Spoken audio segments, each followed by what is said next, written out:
Bienvenidos a Historias de Red. Aquí nos relatamos los sucesos que acaparan portadas.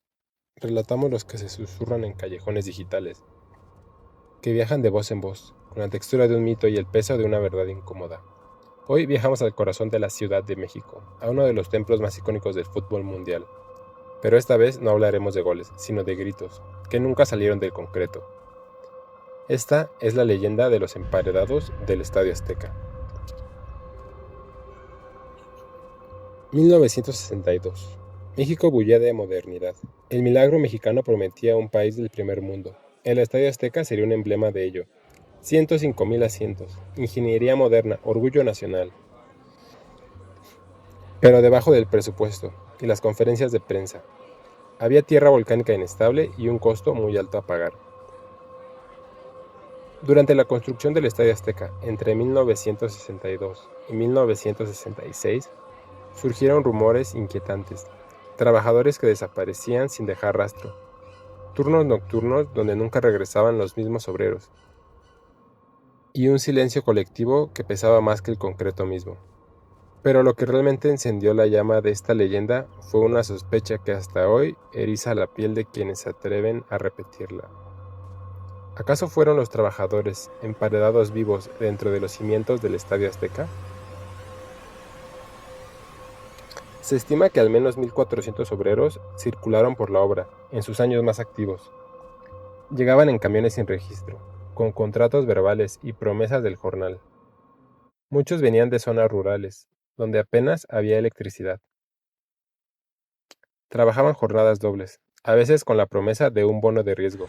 Nunca imaginaban que su mayor riesgo no era la maquinaria, sino desaparecer. Según los relatos más oscuros, habría sido un ritual, inspirado en antiguas tradiciones, donde se sacrificaban vidas humanas para asegurar la solidez de grandes construcciones.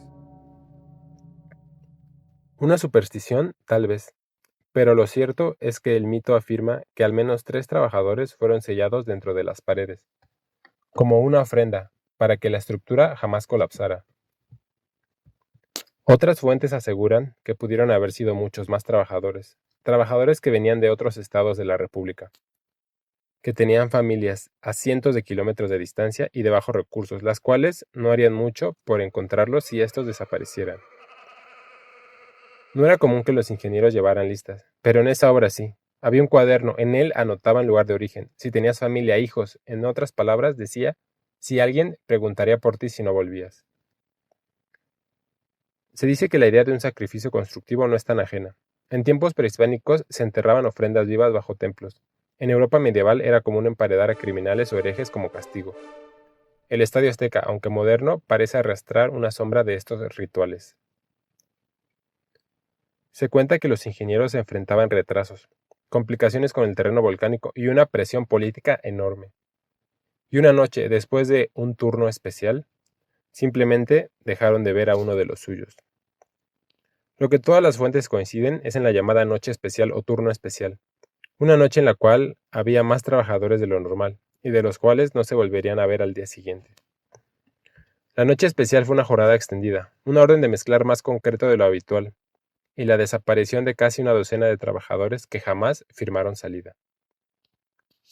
Al día siguiente, alguien notó algo extraño. En una de las paredes ya secas, una forma irregular como si algo o alguien hubiese empujado desde adentro. Nadie habló, todos se entendieron, y el trabajo siguió, porque el miedo no te da permiso para renunciar cuando hay una familia que alimentar. Hoy, más de medio siglo después, el Estadio Azteca sigue en pie, imponente e inquebrantable. Algunos creen que se debe a la ingeniería, otros que es gracias a las almas que quedaron ahí adentro. Hay guardias que aseguran escuchar golpes leves desde las paredes, cuando están solos. Otros han reportado voces o pasos donde no debería haber nadie, alucinaciones, sugerencia o señales de que la leyenda fue más que un mito. En Historias de Red no afirmamos, solo conectamos los puntos de las narraciones que la red guarda como susurros. Tú decides si crees o no, pero la próxima vez que estés en el Azteca y sientas un escalofrío, tal vez no sea solo el viento o lo mal que juega el América. La primera vez que yo escuché esta historia fue en el programa de La Mano Peluda. Un radioescucha llamó al programa y aseguraba que uno de sus tíos había huido del lugar cuando vio que los camiones comenzaron a arrojar cemento en uno de los cimientos del estadio, donde había muchos trabajadores, a los cuales se les había pedido bajar para verificar que las varillas estuvieran reforzadas. Durante su relato dio un detalle importante. Él decía que su tío le comentó que durante la construcción separaban en grupos a los trabajadores, dependiendo de su lugar de origen, que los trabajadores que vivían en el DF y zonas aledañas los ponían en un grupo, y que los trabajadores que venían de estados más lejanos como Zacatecas, Tabasco, Coahuila, los ponían en otro grupo, y que tenían una bitácora donde anotaban si tenías familia o no. Después quise buscar algo de información en el foro de Reddit. Curiosamente no encontré nada acerca de esta leyenda urbana. Pero hace un par de años recibí en mi inbox de TikTok el relato de una persona que aseguraba que su bisabuelo fue enterrado vivo. Este video lo pueden encontrar en mi canal de TikTok. Pero con los años descubrí que este relato no es una historia cualquiera. Es un eco de lo que aún duele, una memoria que sobrevive gracias a quienes se atreven a contarla. Sabemos que cada testimonio es una pieza más del rompecabezas de esta leyenda urbana. Este relato que nos enviaron sucedió en Tlalpan, al sur de la Ciudad de México, antes conocida como Distrito Federal, cuando aún todo era puro cerro, allá en el sur de la Ciudad de México, donde nacen los recuerdos de una familia que guarda una herida que el tiempo no ha logrado cerrar. Este fue el relato que recibimos. Mi familia ha vivido en Tlalpan desde que era puro monte, y había muy pocas casas. De aquellos años aún se cuentan historias de brujas, siempre en voz baja, como si nombrarlas fuera a despertarlas. Mi abuelo asegura que su papá, es decir, mi bisabuelo, era albañil, y que cuando comenzó la construcción del Estadio Azteca, él fue de los primeros en poner un pie en aquel terreno salvaje.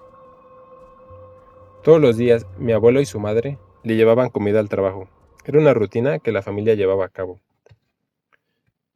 Mi bisabuelo tenía fama de borracho, sí, pero nunca faltaba un sábado por la noche en casa, ni dejaba de dar gasto. Hasta que un día no volvió. No hubo pelea, no hubo despedida, solo ausencia. Fueron a buscarlo, fueron al estadio. El encargado no mostró sorpresa, solo dijo: «Ya le pagamos su semana, señora. Seguro anda en una cantina, o seguro ya se fue con otra mujer». Pero lo cierto es que mi bisabuelo nunca apareció. Y no fue el único. Mi familia, al regresar una y otra vez al estadio, fue conociendo a otras personas que también buscaban a sus hijos, esposos, hermanos, padres y abuelos. Todos obreros que simplemente dejaron de regresar a sus casas. Los encargados decían lo mismo. Se regresó a su pueblo, se fue con otra mujer, anda de borracho. Palabras vacías para cerrar la puerta. Pasaron los meses, luego los años, y la búsqueda se fue apagando. Pero no para mi abuelo, que seguía en busca de su padre.